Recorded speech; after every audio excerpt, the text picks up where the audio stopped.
Salut à tous, bienvenue sur Super Moi TV. Je suis super content puisque je viens de passer un moment avec Stéphanie. Juste délicieux de ouf. Voilà, Stéphanie, elle est dans la peinture, vous voyez, juste derrière. Et à la fois, c'est tellement réducteur parce qu'il y a un univers de juste gigantissime. C'était un moment... voilà, c'est top. Donc juste maintenant avec Stéphanie pour vous. Voilà. Salut Stéphanie. Salut. Ça va? Ça va nickel, et toi? Bah écoute, ça fait, je pense, une bonne heure qu'on discute.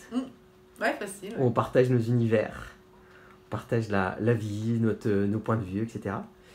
Et puis on va parler aussi, surtout de ton travail, de ton travail, de ta passion finalement, C'est ça. autour de la création, de la peinture, etc. Tout ton univers.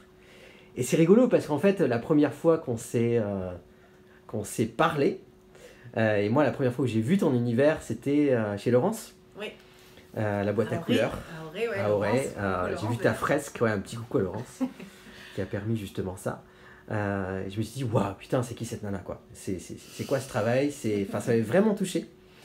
Ça m'avait vraiment plu. C'était un truc qui venait d'ailleurs, quoi. Je me suis dit, il n'y a pas moyen, j'ai envie de savoir, c'est quoi cet univers. Et on s'est parlé au téléphone et t'étais à, je sais plus, 5 ou 6 mètres de haut. C'est ça. Et je me suis dit, putain, la nana, elle me parle, elle est à 6 mètres de haut. Quoi. C'est pas possible. C'est un échafaudage, ouais. Et du coup, ça a commencé comme ça, en fait, l'histoire. Hein. Et alors, du coup, tu vois, ce mélange-là de créativité, de grain de folie, et en même temps, on le voit dans ton travail, dans ce que tu fais, il y a aussi besoin d'un truc de ouf de précision. Parce que... tu vois, cette association des trois, et encore j'en prends que trois parce qu'il y en a plein d'autres, mais moi c'est ça qui m'intéresse, tu vois, dans ce que tu fais, dans ton parcours. Et du coup j'avais une première question, est-ce que cette douce folie, est-ce que tu l'as depuis que t'es tout petit shot? C'est ça. C'est même depuis ma naissance en fait. J'ai toujours été un petit peu borderline, décalé par rapport aux autres, et oui, je l'ai toujours eu en fait. Ce grain de folie. Et du coup, tu dessinais, tu peignais, c'était quoi tes trucs que t'aimais? En fait, mes parents ils étaient obligés de me canaliser parce que je voulais déjà peindre sur les murs en fait. Je dessinais sur les murs en fait. Dès toute petite, dès que j'ai eu la possibilité, je dessinais sur les murs. Donc mes parents sur la tapisserie, ils étaient pas très contents. Tu m'étonnes, ça marchait pas très bien non, quand même non, ça. Ils étaient qu'est-ce qu'on va faire d'elle quoi. Et du coup, t'as fait une école? Oui, alors à la base, j'ai voulu partir déjà, en fait, je savais pas dans quel contexte, mais je voulais faire du dessin, partir dans des études avec du dessin. Et puis de fil en aiguille, on m'a mis devant une machine à coudre. Ah ouais? Ouais, donc du coup, j'ai fait un BEP mode, et ensuite j'ai tenu tête, parce qu'on me disait tu vas faire couture, moi je disais non, je vais être devant une planche à dessin. Et donc je suis partie faire des études de graphiste, donc sur Nantes, pendant 3 ans, avec artisanat et métier d'art option graphisme. Et quand j'ai été diplômée de mon bac, en fait, malheureusement, j'avais pas les finances pour continuer mes études. Donc, je suis partie en Thaïlande. Et donc là, voilà, de fil en aiguille, ça en découlait. Puis... la Thaïlande, waouh! Ouais, la Thaïlande. Faut y aller quand même, hein? Ouais. C'était une sacrée expérience pendant 4 mois aussi, il faut le savoir. Un sac à dos aussi, en mode road trip. Hein. Et ensuite, j'ai eu la chance de pouvoir faire l'école d'Avignon, qui est reconnue par le ministère de la Culture, et donc pour devenir peintre en décor du patrimoine. Ça, c'était il y a 8 ans maintenant. D'accord. Ok. Du coup, j'avais, tu vois, c'est une question sur ton parcours. Il est à la fois lié à une école, finalement, et à ce côté autodidacte, parce que naturellement, voilà, tu peins depuis des années, donc tu t'es approprié aussi ton propre style, ta propre manière de faire. Tu te sens plus autodidacte ou plus diplômé, tu vois, entre guillemets, quoi? Non, plutôt autodidacte quand même. Plutôt autodidacte. Ouais, parce que justement, de fil en aiguille, la vie m'a amené à faire des études pour apprendre des nouvelles technicités, mais chaque technicité a sa propre particularité qui peut être poussée en créativité. Donc en fait, à chaque fois, on m'a donné des codes pour accéder à des compétences, soit, mais à moi maintenant de m'en servir pour... À toi de jouer avec, quoi. Voilà, exactement. Oui, c'est exactement ça, jouer avec. Ouais. Tout à fait. Est-ce que tu te souviens le moment où tu t'es dit, vraiment, je vais en faire mon job? Ouais, c'était en Thaïlande justement. C'était vraiment la Thaïlande? Ouais. En fait, du coup, pour en revenir, j'ai pas pu continuer mes études faute de moyens. Hein. C'était vraiment, malheureusement, c'est comme ça, la vie a voulu que. Bien sûr. Du coup, je me suis retrouvée à vendre des vêtements pour hommes à Saint-Nazaire. Et là, j'ai fait un burn-out au bout de 2 ans en me disant, mais qu'est-ce que je fais là, à dire toujours la même chose, à vendre des vêtements pour hommes, certes, mais je vois pas l'intérêt, quoi. Non, je gagnais un salaire, mais pour juste payer des factures, et donc du coup, ça n'allait pas. Donc, j'ai tout revendu, mes meubles, j'ai lâché mon CDI, je suis partie en sac à dos 4 mois. Et de fil en aiguille, je me suis retrouvée sur la plage de Koh Phi Phi. Et là, en fait, je faisais, j'esquissais déjà sur mon carnet de crocs, et puis on m'a vu, et on m'a demandé d'écrire juste le nom de la resort sur la façade. Mais j'avais pas compris, parce que je parlais pas très bien anglais à l'époque, et du coup, je leur ai dit, je vois ça. Ah ouais, excellent. Et là, ils m'ont dit, up to you. Demain matin, tu vas chercher la peinture dont tu as besoin, et tu fais. Et là, je me suis retrouvée avec un 8 mètres sur 3 de façade. On dit ok, et je suis restée donc 3 semaines sous les cocotiers avec la peinture et les locaux. Donc sur une plage, c'était vraiment très, très petit, c'était vraiment au milieu de nulle part, hein, en plein mer d'Ordaman. Et c'est là que j'ai dit, c'est ça que je veux faire. Ouais, c'est ça que je veux faire, ça donne du bien aux gens, et en même temps, moi je m'éclate, c'est immense, et voilà, c'est ça quoi, c'est ça. Yes, ça fait du bien ça. Ouais, parce que je connaissais pas le nom de mon métier à cette époque, hein. Je savais juste que je voulais faire ça. Ouais. Mais je savais pas ce que c'était, en fait, comme métier. On s'en fout du nom finalement. Oui, c'est ça. Est-ce que tu as l'impression que tu as une patte, un style bien à toi, ou plein de styles, ou... Plein de styles parce que je m'adapte aux gens, mais en même temps ma patte sort et découle au fur et à mesure. Ok. Mais oui, plein de styles aussi, puisque à chaque personne je vais m'adapter, donc il y a un style qui va être propre à chacun, mais quand même les gens m'appellent parce que j'ai mon propre style, donc c'est intimement lié en fait. Tu sais un peu maintenant, au fil des années, ce qui à la fois ce qui t'inspire ou ce qui te fait du bien pour créer? Oui, alors principalement ça va être la nature, les animaux, vous pouvez le voir, hein, de toute façon, c'est clairement l'écologie, donc il y a beaucoup l'humain, donc il y a beaucoup de choses, en fait c'est intimement lié. Et l'ensemble me permet vraiment d'avoir ce style vraiment qui m'est propre, que je découvre de plus en plus aussi grâce à la peinture à l'huile qu'on voit derrière, et qui fait que du coup j'ai envie de me l'accaparer en fait. Puis il y a les gens aussi, on en parlait, les rencontres. Oui, beaucoup les gens, et puis il y a tellement de domaines, de styles différents qu'à chaque fois c'est de grandes découvertes inspirantes aussi. Donc c'est beaucoup c'est de partage et d'offres en même temps, donc c'est un ensemble vraiment. Tu sais, j'avais une question sur comment ça naît un projet, et en même temps, dans ce que tu expliques, là, ça naît sur une rencontre, sur de l'observation, Est-ce que c'est ça? Oui. En fait, l'école d'Avignon, en tant que peintre en décor du patrimoine, ce qui est extrêmement intéressant, c'est que j'adore l'architecture, c'est une de mes passions aussi. De par cette formation, donc la technicité qui découle de cette école. Donc avant même de rencontrer et de côtoyer quelqu'un, je vais d'abord m'intéresser à son environnement autour, donc à peu près à 10-15 km avant d'arriver voir la personne. Et au fur et à mesure, je vais m'intéresser à son architecture, à la bâtisse, au lieu où il vit, et ensuite à la personnalité, à la décoration, et ainsi de suite. Et après avoir pris tout ça en considération, c'est nos échanges, notre partage, les mots qui vont découler de notre discussion, qui vont amener à vraiment pousser jusqu'à arriver à ok, cette personne elle vit dans tel contexte et elle est de telle manière, telle passion, etc. Ok, ça me parle. Sur quel projet, alors peut-être que c'est là où tu étais, peut-être j'en sais rien, est-ce qu'il y a un projet où tu t'es grave dépassé, où tu te dis là, waouh, là j'y vais quoi? Il y en a quand même plusieurs, hein. Maintenant ça fait plus de 7 ans que j'ai ma boîte. J'imagine qu'il y en a plein. Mais alors c'est la Thaïlande, ça c'est clair, ça a été vraiment une révélation. Il y a eu le premier quand l'école d'Avignon m'a demandé de bosser pour elle, donc ça faisait quand même 14 mètres de haut, 200 mètres carrés. Je suis arrivée, je venais juste d'être diplômée, t'es là ok, donc ça a été aussi assez important. Plus récemment, ça a été le concours des meilleurs artisans de France l'année dernière, donc juste avant le premier confinement, donc ça a été aussi c'était assez intense et un peu un challenge aussi. Enfin, à chaque fois, de toute façon, chaque projet est un challenge, mais là, vraiment, c'était se surpasser sur Paris avec les meilleurs artisans de France, donc c'était très fort en émotion, hein, clairement. Alors, on imagine bien, enfin moi j'imagine bien que travailler sur des grands formats, c'est compliqué. Et travailler sur de la hauteur, c'est compliqué aussi. Ouais. Mais qu'est-ce qui est compliqué en fait? Qu'est-ce que ça demande en termes de compétences encore plus, quoi? Déjà, d'avoir la possibilité de se projeter sur du grand. Parfois, en effet, sur échafaudage, je repense à la biogolf, là ça me vient d'un coup dans le centre-ville de Vannes qui faisait quand même 19 mètres de long sur 8 mètres de haut, donc c'est énorme, et donc du coup il faut réussir à projeter un projet gigantesque, et ça demande aussi au niveau physique d'avoir la forme physique en fait, au-delà de simplement peindre, si je puis dire.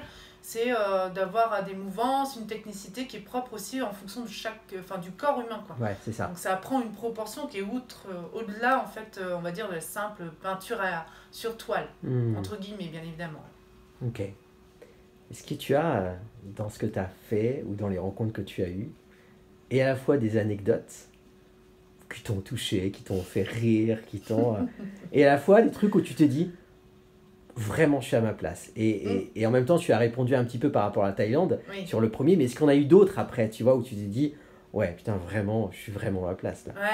Ouais, c'était pour ce qui est de ma place, c'était l'année dernière, où j'ai vraiment ressenti ça, où vraiment cette sensation où à Vannes, où je me suis installée, où ce lieu un peu expérimental sur tous les plans, parce que j'ai vraiment beaucoup d'autres passions, où je me suis dit waouh, c'est vraiment mon lieu de vie, vraiment je me suis sentie à ma place, et puis aussi bien auprès des locaux, parce que j'ai un réseau très proche de gens sur Vannes. Il y a Saint-François-Xavier, il y a les projets aussi artistiques, enfin voilà, c'est un ensemble, et là je me suis dit je me suis vraiment sentie à ma place, waouh, c'est très fort, très puissant et très solaire, si je puis dire. Ouais, complètement. Vraiment, c'était très beau. C'était un très très beau moment. Et une anecdote un peu plus drôle? J'ai toujours celle-ci en tête. Ce fameux coup, un matin, je suis arrivée sur mon chantier avec mon pack de bière. Cette dame-là qui rigolait, non, elle rigolait pas, c'est moi qui rigolais, parce qu'elle était là, oui, madame, c'est pas bien. Pas sérieux? Lundi matin, qu'est-ce que vous faites avec votre pack de bière? Vous êtes chez moi. Et donc voilà, elle croyait que j'allais la lécher, alors qu'en fait, pas du tout. C'était la bière, en fait, me sert de liant naturel. C'est une technique que j'ai appris à l'école d'Avignon pour créer des faux bois en trompe-l'œil.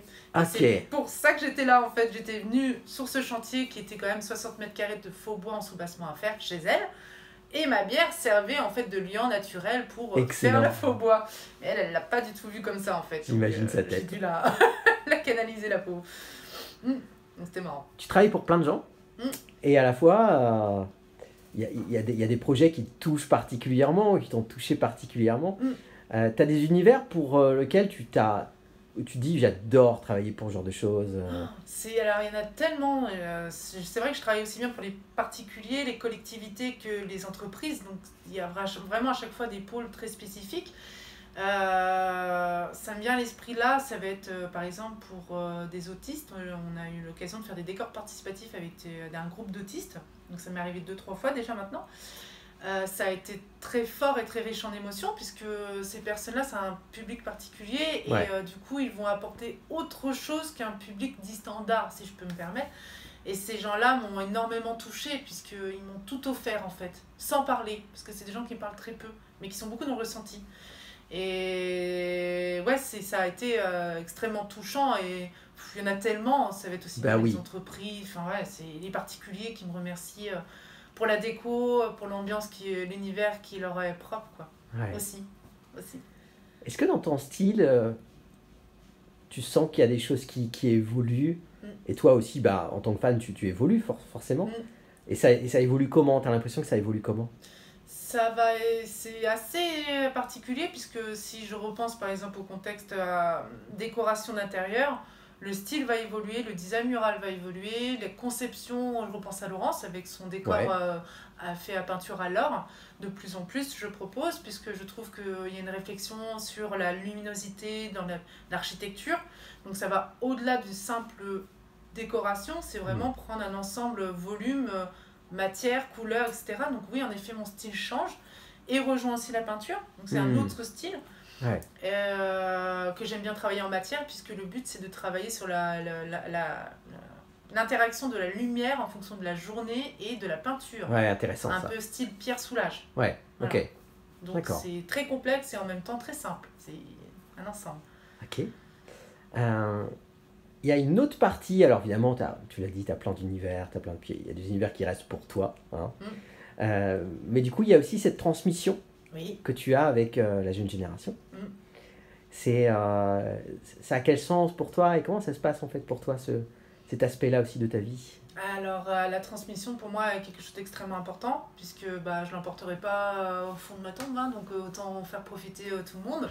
D'où, en effet, je donne des cours au lycée, mais d'où les cours aussi en extérieur avec de l'aquarelle, par exemple, qui me touchent beaucoup, puisque les gens viennent ne sachant pas peindre. Des fois, il y en a, ils n'ont jamais pris un pinceau de leur vie. Hein, les décors participatifs aussi, que je fais beaucoup auprès des communes, auprès du jeune public, où on va embellir un lieu qui n'est pas forcément top, et en 2-3 jours, on fait un truc de sympa, comme même moi, des fois, ils me bluffent, alors qu'ils ne savent pas peindre. Et j'aimerais pousser à la transmission aussi en entreprise pour faire de la collaboration et comment on appelle ça déjà, le fait de, des fois on peut être un peu disloqué et dire allez, on fait ensemble un projet commun. On est en équipe, quoi, du coup. Voilà, c'est ça qui va vraiment permettre au groupe de se recentrer. Et c'est quelque chose que j'aimerais pousser davantage. Donc oui, la transmission sous plein de styles différents m'apporte énormément. Ouais, puis ça va encore grandir, quoi. Ouais, carrément. Carrément. La gratitude, ça te parle comment, toi? C'est c'est un mot qui te parle? Ah ouais, carrément, parce que justement, je suis tributaire des gens et que j'en leur suis énormément reconnaissante, et c'est pour ça que même ça me touche, ça me touche vraiment profondément, parce que grâce à tous ces gens, grâce à vous tous, je peux vivre de mon art et partager et voilà, et pouvoir donner.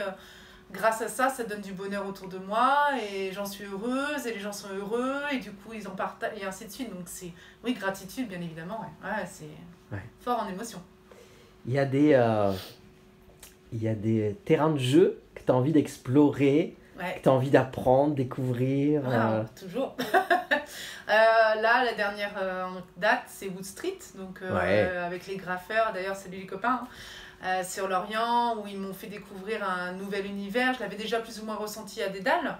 J'étais toujours avec mes pinceaux à Dédale, mais là, à Wood Street, c'était l'occasion. Les gars, ils avaient des bombes partout, et puis ils m'ont dit, Steph, expérimente, quoi. J'étais, vas-y, donc avec le masque et tout, parce que c'est assez costaud au niveau des odeurs.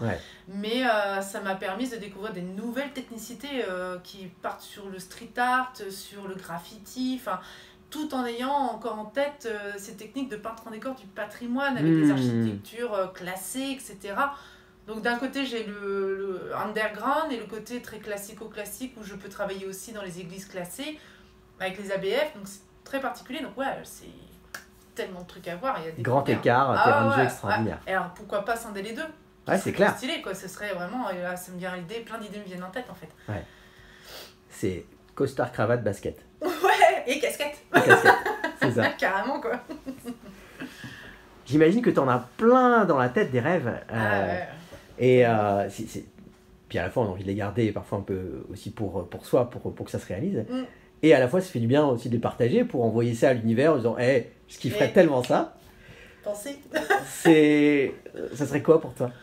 Ce serait de continuer, comme j'ai eu la chance de pouvoir faire en Thaïlande déjà 2 fois, c'est-à-dire de pouvoir faire des fresques à l'autre bout du monde, en Europe, à côté de chez moi, et d'être sollicité, de voyager, de découvrir des lieux de vie, des personnalités, des mentalités différentes dans des pays, des contrées différentes, et de peindre toujours en donnant ce bonheur autour de soi, et pourquoi pas en équipe, le voyage. Le voyage, le voyage. D'où le van aménagé à la base, pour pouvoir se dire, allez, allons-y gaiement, quoi. C'est clair. J'ai tellement envie de te remercier, à la fois je sais pas trop quoi te dire. Donc, du coup, en fait, voilà, un moment hors du temps, finalement. Hors de plein de choses. Et donc, du coup, juste merci avec un grand M. Voilà, c'était juste un gros kiff. Donc, pour moi aussi, j'avoue, c'était un bon partage. Donc, voilà. Du coup, j'ai envie de te laisser le petit mot de la fin. Il faut rester simple, hein. On a dit simple et efficace. On fait ce qu'on veut. Ouais, voilà, bah merci, merci pour tout et bah soyez comme vous avez envie d'être et voilà, et moi je ferai encore en tant qu'artiste offrir, donner, faire de la peinture, de la couleur, rester joyeux, rester voilà vivant surtout et puis la vie est courte donc on sait pas donc allons-y gaiement et puis advienne que pourra quoi. Avec grand plaisir. Merci Stéphanie. Merci à toi en tout cas. À bientôt.